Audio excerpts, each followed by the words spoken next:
ആ ശത്രുത ഉണ്ടാവുന്നത്. അങ്ങനെയാണല്ലോ, കൂടെ ചേർന്ന ഒരു കൂട്ടുകാരൻ അവൻ ശത്രുവായാൽ പിന്നെ അവനേക്കാൾ വലിയ ശത്രു വേറെയില്ല. അതല്ലേ, കുടുംബങ്ങൾ തമ്മിൽ പ്രശ്നങ്ങൾ ഉണ്ടാകുമ്പോൾ അത് വളരെ വേഗത്തിൽ ആ പ്രശ്നങ്ങൾ പരിഹരിച്ചു പോയില്ലെങ്കിൽ കുടുംബത്തിന്റെ അകത്തുള്ള ശത്രുവാണ് ഈ മനുഷ്യന്റെ ഏറ്റവും വലിയ ശത്രുവായി കാണുന്നത്. അല്ലാഹു കാത്തുരക്ഷിക്കുമാറാകട്ടെ. എന്ന് പറഞ്ഞാൽ മുസ്ലിമീങ്ങളായിരുന്നു ഹുസൈൻ തങ്ങളെ വധിച്ചത്. അവരെന്നിട്ടും അവരുടെ ആ ഒരു ആ ക്രൂരത അവസാനിപ്പിക്കാതെ തലയിൽ നിന്ന് ശരീരത്തിൽ നിന്നും കഴുത്തിനെ മുറിച്ചു മാറ്റുകയാണ്. ഹുസൈൻ റളിയല്ലാഹു അൻഹുവിന്റെ തലയെ മുറിച്ചു മാറ്റിയിട്ട് ഒരു കുന്തത്തിൽ ആ തലയെ ഇങ്ങനെ കുത്തിയിട്ട് ഇങ്ങനെ ഉയർത്തി ജാഥ വിളിക്കുന്നത് പോലെ, സ്ട്രൈക്ക് നടക്കുന്നത് പോലെ കുന്തത്തിന്റെ മേൽ ഹുസൈൻ റളിയല്ലാഹു അൻഹുവിന്റെ തലയെ ഇങ്ങനെ ചുമന്നുകൊണ്ട് ഇതാ തെരുവോരങ്ങൾ കൂടി നടക്കുകയാണ്. കാബാലികന്മാരാകുന്ന മനുഷ്യർ ഇങ്ങനെ കാണിച്ചുകൊണ്ട്, അട്ടഹസിച്ചുകൊണ്ട്, ചിരിച്ചുകൊണ്ട്, തമാശ പറഞ്ഞുകൊണ്ട് തല ഉയർത്തിയിട്ട് ഞങ്ങളിതാ എന്തോ വലിയ സംഭവം ചെയ്തെന്ന മട്ടിൽ, ഞങ്ങൾ എന്തോ വലിയ നന്മ ചെയ്തെന്ന മട്ടിൽ ആ കുന്തത്തിന്റെ മേൽ അല്ലാഹുവിന്റെ റസൂലിന്റെ പേരക്കിടാവിന്റെ ശറഫാക്കപ്പെട്ട ശിരസിനെ ഉയർത്തിക്കൊണ്ട് തെരുവോരങ്ങൾ കൂടി ഇങ്ങനെ നടന്നു പോകുന്ന അവസരത്തിൽ സുബ്ഹാനല്ലാഹ്, ഇത് കണ്ടിരുന്ന ഒരു നസ്രാനിയായ മനുഷ്യൻ നോക്കി നിൽക്കുകയാണ്. ഒരു നസ്രാനിയായ മനുഷ്യൻ ഇത് കണ്ടുകൊണ്ട് ചോദിക്കുന്നു. ആ മനുഷ്യൻ അവരോട് ചോദിക്കുകയാണ്, ഓ മനുഷ്യരെ, ഇതാരുടെ തലയാണ് നിങ്ങൾ ഇങ്ങനെ ഉയർത്തിപ്പിടിച്ചുകൊണ്ടിരിക്കുന്നത്? നിങ്ങൾ ആരുടെ ശരീരത്തിൽ നിന്നാണ് ഈ തലയെ അറുത്തു മാറ്റിയതെന്ന് ഒരു നസ്രാനിയായ മനുഷ്യൻ ചോദിക്കുമ്പോൾ അവര് മറുപടി പറയുന്നു, അലി ഇബ്നു അബീ ത്വാലിബ്. ഇത് അലി റളിയല്ലാഹു അൻഹുവിന്റെ പ്രിയപ്പെട്ട മകൻ, അല്ലാഹുവിന്റെ റസൂലിന്റെ പ്രിയപ്പെട്ട പേരക്കിടാവ് ഹുസൈൻ റളിയല്ലാഹു അൻഹുവിന്റെ ശിരസാണ്. സുബ്ഹാനല്ലാഹ്. ഇത് കേട്ട ഉടനെ ആ നസ്രാനിയായ മനുഷ്യൻ പറയുകയാണ്, ലൗകാന ഇബ്നു ഈസാ ലഹമൽനാഹു അലാ അക്താഫിനാ. ഓ മനുഷ്യനെ, ഞങ്ങളുടെ പ്രവാചകൻ, ഞങ്ങളുടെ ദൈവമാകുന്ന ഈസയ്ക്ക് ഒരു മകനുണ്ടായിരുന്നെങ്കിൽ,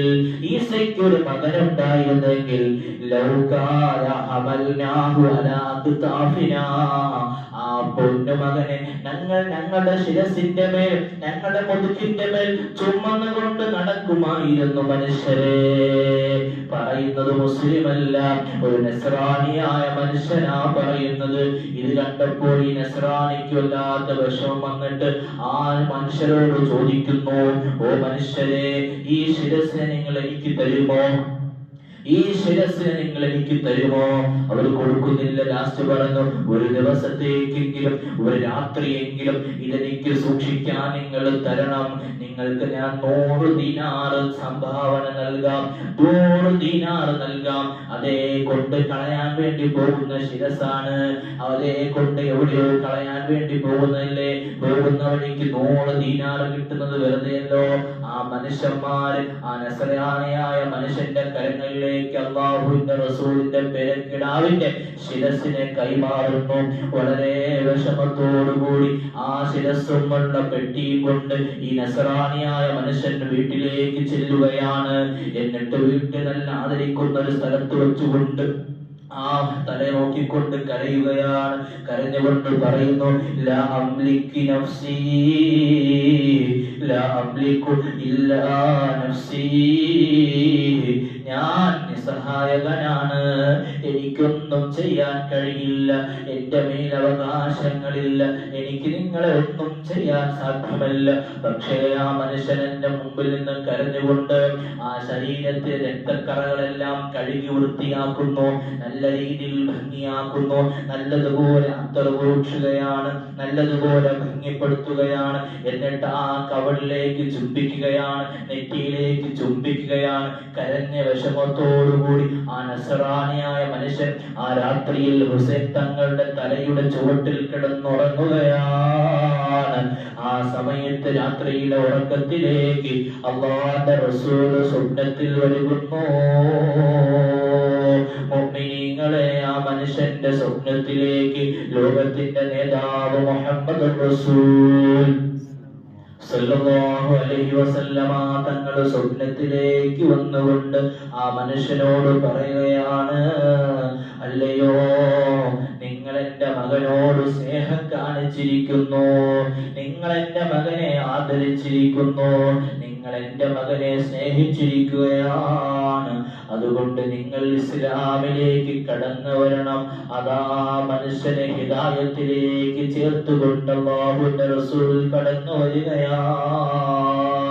വെളുക്കാൻ നേരം സമയമായപ്പോൾ പെട്ടെന്ന് ഉറക്കമെണീറ്റുകൊണ്ട് അല്ലാഹുവിന്റെ റസൂലിന്റെ പേരക്കിടാവിന്റെ ശിരസിരുന്ന പെട്ടിയും എടുത്തുകൊണ്ട് ആ നസ്രാനിയായ മനുഷ്യൻ പുറത്തോട്ടിറങ്ങി വരുന്നു. അശ്ഹദു അല്ലാ ഇലാഹ ഇല്ലല്ലാഹ് വഅശ്ഹദു അന്ന മുഹമ്മദുർ റസൂലുള്ളാഹ് എന്ന പരിശുദ്ധമായ കലിമ ചൊല്ലിക്കൊണ്ട് ആ ശിരസുമായി മുന്നോട്ട് നീങ്ങുകയാണ്. പ്രിയപ്പെട്ട മുഅ്മിനീങ്ങളെ, ചിന്തിക്കണം, ഒരു ശിരസറ്റുപോയ തലയാണ്, ശരീരമില്ല, ശരീരത്തിന്റെ ഭാഗങ്ങളില്ല, വെറും തലയാണ്. ആ തല അവസാനം പോകുന്ന സമയത്ത് ഒരു മനുഷ്യനെ ഇസ്ലാമിലേക്ക് ക്ഷണിച്ചുകൊണ്ടല്ല, ഇസ്ലാം പുൽകിക്കൊണ്ട് ഒരു മനുഷ്യനെ മുസ്ലിമായി അള്ളാന്റെ ഹിദായത്തിലേക്ക് ചേർത്തുകൊണ്ടാണ് ഹുസൈൻ തങ്ങളുടെ ശരീരം, അവിടുത്തെ ശിരസ് ഇവിടെ നഷ്ടപ്പെട്ടു പോകുന്നത്, ഇവിടെ ഇല്ലായ്മയായി പോകുന്നത്. സുബ്ഹാനല്ലാഹ്, ഈ മനുഷ്യൻ ആ ശിരസിനെ ആ ശത്രുക്കളുടെ കരങ്ങളിലേക്ക് ചേർത്തുകൊണ്ട് കൊടുക്കുകയാണ്. സുബ്ഹാനല്ലാഹ്, ആ ശിരസിനെ അവലേക്ക് കൊണ്ടുപോകുന്നു. വല്ലാത്ത വിഷമത്തിൽ ഈ മനുഷ്യൻ മുസ്ലിമായി കൊണ്ട് കലിമ ചൊല്ലി ആ ജനങ്ങളുടെ മുമ്പിൽ ഉയർത്തി പറയുകയാണ്, ഞാൻ മുസ്ലിമായിരിക്കുകയാണ്, ഇന്നലെ വരെയും നസ്രാനിയായി ജീവിച്ച ഞാൻ ഇന്നതാ മുസ്ലിമായിരിക്കുന്നു, എന്റെ സ്വപ്നത്തിൽ നിങ്ങളുടെ നേതാവ് കടന്നു വന്നിരിക്കുന്നു എന്ന് പറഞ്ഞുകൊണ്ട് ആ മാർക്കറ്റിൽ വെച്ചുകൊണ്ട് ഈ മനുഷ്യൻ കലിമ ചൊല്ലി മുസ്ലിമായി ആ ശിരസിനെ അവിടത്തേക്ക് കൊടുത്തുവിടുകയാണ്. അല്ലാഹുവിന്റെ റസൂലിന്റെ പേരക്കിടാവിനോട് കാണിച്ച സ്നേഹം കാരണമായി ആ നസ്രാനിയായ മനുഷ്യൻ മുസ്ലിമായി മാറി. സുബ്ഹാനല്ലാഹ്, അല്ലാഹുവിന്റെ ഹബീബായ തങ്ങൾ അവിടത്തേലുള്ള കുടുംബത്തോടുള്ള സ്നേഹം അത് അതിരില്ലാത്ത സ്നേഹമാണ്. വിശുദ്ധ ഖുർആൻ നോക്കിയാൽ കാണാം, കുല്ലാ അസ്അലുക്കും അലൈഹി അജ്റ ഇല്ലൽ മവദ്ദത ഫിൽ ഖുർബ. വിശുദ്ധ ഖുർആൻ നോക്കിയാൽ കാണാം, അല്ലാഹു പറയുകയാണ്, നിങ്ങളുടെ ഉമ്മത്തിന് വേണ്ടിയിട്ട് ഒരുപാട് കാര്യങ്ങൾ ഞാൻ നേടിത്തന്നിട്ടുണ്ട്, ഒരുപാട് കാര്യങ്ങൾ നിങ്ങൾക്ക് ഇളവ് നൽകിയിട്ടുണ്ട്, എല്ലാം പറഞ്ഞിട്ട് അല്ലാഹുവിന്റെ റസൂൽ പറയുന്നു, കുല്ലാ അസ്അലുക്കും അലൈഹി അജ്റ, ഒരു കാര്യത്തിന്റെ മേലും നിങ്ങളോട് ഞാൻ കൂലി ചോദിച്ചിട്ടില്ല, ഒരു കാര്യത്തിന് വേണ്ടിയിട്ടും നിങ്ങളോട് ഞാൻ സേവനത്തിന് കൂലി ചോദിച്ചിട്ടില്ല, പക്ഷേ ഞാൻ ഒരു കാര്യം ചോദിക്കുകയാണ്, ലാ അസ്അലുക്കും അലൈഹി അജ്ർ, ഒരു പ്രതിഫലവും നിങ്ങൾക്ക് എനിക്ക് തരണ്ട, പക്ഷേ ഇല്ലൽ മവദ്ദത ഫിൽ ഖുർബ, നിങ്ങൾ എന്റെ കുടുംബക്കാരെ സ്നേഹിക്കണം, എന്റെ കുടുംബത്തിനെ നിങ്ങൾ സ്നേഹിക്കണം. ഖിയാമത്ത് നാൾ വരെയും അല്ലാഹുവിന്റെ റസൂലിന്റെ കുടുംബം, അവിടുത്തെ ചോര ഈ ഭൂലോകത്തോട്ടാകുമെന്ന് വിശുദ്ധമായ ഖുർആന്റെ തഫ്സീർ കാണുന്നു. സാദാതീങ്ങൾ, തങ്ങന്മാർ, ഈ തങ്ങന്മാരുടെ പാരമ്പര്യം അല്ലാഹുവിന്റെ റസൂലിന്റെ കുടുംബത്തിലേക്ക് ചേർത്തുകൊണ്ട് ഹസൻ റളിയല്ലാഹു അൻഹുവിന്റെയും ഹുസൈൻ റളിയല്ലാഹു അൻഹുവിന്റെയും പല ഖബീലകൾ വഴി വരുന്ന വലിയ ബന്ധമാണ്. ഈ ഖുർആന്റെ തഫ്സീർ നോക്കിയാൽ കാണാം, ഖിയാമത്ത് നാൾ വരെയും അല്ലാഹുവിന്റെ കുടുംബം ഈ ദുനിയാവിൽ ഉണ്ടാകും. ആ കുടുംബത്തിനെ സ്നേഹിച്ചാൽ മതി, ആ കുടുംബത്തിനെ ആദരിച്ചാൽ മതി. അത് തന്നെയാണ് നിങ്ങൾ എന്നോട് കാണിക്കുന്ന വലിയ സ്നേഹം എന്ന് അല്ലാഹുവിന്റെ റസൂൽ വിശുദ്ധമായ ഖുർആനിൽ കൂടി അല്ലാഹു പഠിപ്പിക്കുന്നുണ്ട്. പ്രിയപ്പെട്ട മുഅ്മിനീങ്ങളെ, ഒരു തലയിലെ ശരീരം, ആ തല ആരുടെയാണ്? പ്രിയപ്പെട്ട ഹബീബ് തങ്ങളുടെ പേരക്കിടാവിന്റെ തലയാണ്, ശിരസാണ്. അതിനെ സ്നേഹിച്ച് ആദരിച്ച് അതിനെ ബഹുമാനിച്ചതിൽ ഒരു നസ്രാനിയായ മനുഷ്യൻ ഇസ്ലാം ഉൾഗേണ്ടി വന്നു. അപ്പോ ഇവിടുന്ന് വഫാത്തായി പോകുന്ന സമയം തലയാണ്, ആ ശിരസ് കൊണ്ടും ഒരാളെ ഇസ്ലാമിലേക്ക് ചേർത്തില്ലേ? പ്രിയപ്പെട്ട മുഅ്മിനീങ്ങളെ, അല്ലാഹു സുബ്ഹാനഹു തആല അപ്പോ അതുകൊണ്ട് പറഞ്ഞു, ആ ഒരു സ്നേഹം നമ്മുടെ ഉള്ളിലേക്ക് ഉണ്ടാവണം, നമ്മുടെ ഉള്ളിലേക്ക് ഉണ്ടാവണം. പരിശുദ്ധമായ സഫർ കടന്നു വരുമ്പോൾ റബീഉൽ അവ്വൽ എന്ന് പറയുന്ന സുന്ദരമായ ഒരു മാസം നമ്മുടെ മുമ്പിലേക്ക് കടന്നു വരികയാണ്. അല്ലാഹുവിന്റെ റസൂലിന്റെ ജന്മദിനം, അല്ലാഹുവിന്റെ ഹബീബിന്റെ ജന്മദിനം. സ്നേഹമാണ്, ആദരവാണ്, ബഹുമാനമാണ്. അതിന്റെ ഉള്ളിലേക്ക് കൂട്ടിക്കെട്ടാൻ പലരും കടന്നു വന്നെങ്കിലും ഇല്ലല്ലോ. അത് ആദരവാണ്, സ്നേഹമാണ്. പലരും പറയാറുണ്ട്, നബിദിനത്തിന് ബിരിയാണി വെച്ചു കൊടുക്കാറുണ്ട്, നബിയത്തിന് നിന്ന് ഭക്ഷണം വെച്ച് കൊടുക്കുന്നത്. ആ സമയത്ത് ആ ഭക്ഷണത്തിന്റെ സാധനം വല്ല അരിയായിട്ട് കൂട്ടി അതിൽ അരി കൊടുത്ത പോലെ ഈ പറയുന്ന ആൾക്കാർ സ്വന്തത്തിലേക്ക് ചേർത്തുകൊണ്ട് ചെല്ലില്ലല്ലോ. അയാളുടെ മകളുടെ നിക്കാഹിന് എല്ലാവരും വിളിച്ചിരുത്തിയിട്ട് ഭക്ഷണം കൊടുക്കുമോ? അതുപോലെ ഓരോന്നിനും അരി വെച്ച് കൊടുക്കും. അയാള് കൊടുക്കൂല. ഇത് കൊടുക്കുന്ന സ്നേഹമല്ലേ? അതുപോലെ വീടുകളിൽ പാല് കാഴ്ച നടത്താറുണ്ട്. ഈ പറയുന്ന ആൾക്കാർ വലിയ വീടുകൾ വെച്ചിട്ട് ആ വീടുകൾ വെച്ചിട്ട് വീട് കൂടി കയറാറുണ്ട്. പാല് കാഴ്ച ഹൗസ് വാമിങ്. ആ സമയത്ത് പന്തലിടാറുണ്ട്, ഭക്ഷണം കൊടുക്കാറുണ്ട്, എല്ലാവരെയും വിളിക്കാറുണ്ട്. അല്ലാഹുവിന്റെ റസൂൽ എവിടെയെങ്കിലും ഈ രീതിയിൽ ചെയ്തിട്ടുണ്ടോ? അതാണ് പല വിഷയങ്ങളിലേക്ക് കടന്നു പോകാൻ ചോദിക്കുമ്പോൾ നിബിധന വരുമ്പോൾ മാത്രം ഒരു ചോദ്യം ഉണ്ടാകും. അതിന്റെ ഉള്ളിലുള്ള ആ ഹൃദയത്തിലുള്ളത് അത് വേറെതാണ്. നിങ്ങളുടെ മകൻ നിങ്ങൾക്ക് ജനിച്ചാൽ, ഇന്നെങ്കിലും മകൻ ജനിച്ചെങ്കിൽ അടുത്ത ഓഗസ്റ്റ് മാസം ഇതേ ദിവസം നിങ്ങളുടെ മനസ്സിലുണ്ടാവുന്ന സന്തോഷം ഉണ്ടാവൂലേ? ആ മകന് വേണ്ടിയിട്ട് നിങ്ങൾ ഭക്ഷണം വെച്ചു കൊടുക്കാറില്ലേ? എന്തിനു വേണ്ടിയിട്ട്? ഒരു സന്തോഷമാണ്. എന്നാൽ ആ മകൻ ഉണ്ടാവാൻ കാരണം, നിങ്ങൾ ഉണ്ടാവാൻ കാരണം, ഈ ലോകം ഉണ്ടാവാൻ കാരണം, സർവ്വതിനെ പഠിക്കാൻ കാരണം നിങ്ങൾ എന്റെ പേര് പറഞ്ഞാൽ ആ പറയുന്ന സ്ഥലത്ത് എന്റെ ഹബീബിന്റെ പേര് പറയണമെന്ന് പഠിപ്പിച്ചു അള്ളാഹു. അത്രയും ആദരിച്ച അള്ളാഹുവിന്റെ ഹബീബ് ജനിച്ച ദിവസം ഒരു സന്തോഷം, അത്രയേ ഉള്ളൂ. അത് നിഅമത്തിന് സന്തോഷം. ലോകത്തിലെ ഏറ്റവും വലിയ അനുഗ്രഹം മുഹമ്മദ് റസൂൽ. ആ തങ്ങൾ ജനിച്ചത് വഫാത്തായതും റബീഉൽ അവ്വൽ ആകട്ടെ, കുഴപ്പമെന്താ?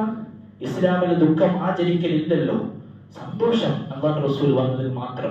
അത് ഇസ്ലാം പറയുന്ന നിലയിൽ ഇസ്ലാമിന്റെ ബൗണ്ടറിക്കുള്ളിൽ നിന്നും ആ സന്തോഷം പ്രകടമാണ്. അത്രയേ ഉള്ളൂ. അങ്ങനെ അപ്പുറത്തൂടെ പറയും ഇസ്ലാമിക വിരുദ്ധമായതൊന്നും നമുക്ക് പറ്റില്ല. അത് എവിടെയെങ്കിലും ആരെങ്കിലും കാട്ടിക്കൂട്ടുന്നെങ്കിൽ അത് ഇസ്ലാമായി ചേർക്കേണ്ട കാര്യവുമില്ല. അതുകൊണ്ട് അല്ലാഹുവിന്റെ റസൂലിനെ സ്നേഹിക്കണം, അവിടുത്തെ കുടുംബത്തിനെ സ്നേഹിക്കണം, ആദരിക്കണം. അത് ഖുർആൻ നമ്മളോട് പഠിപ്പിച്ചതാണെന്ന കാര്യം എന്റെ പ്രിയപ്പെട്ട മുഅ്മിനീങ്ങൾ മനസ്സിലാക്കണമെന്ന് ഈ അവസരത്തിൽ ഓർമ്മപ്പെടുത്തുകയാണ്. ബഹുമാനപ്പെട്ട ഹുസൈൻ റളിയല്ലാഹു അൻഹു അവിടുത്തെ ശരീരത്തിന് അടക്കപ്പെട്ടത് കൂഫയിലാണ്.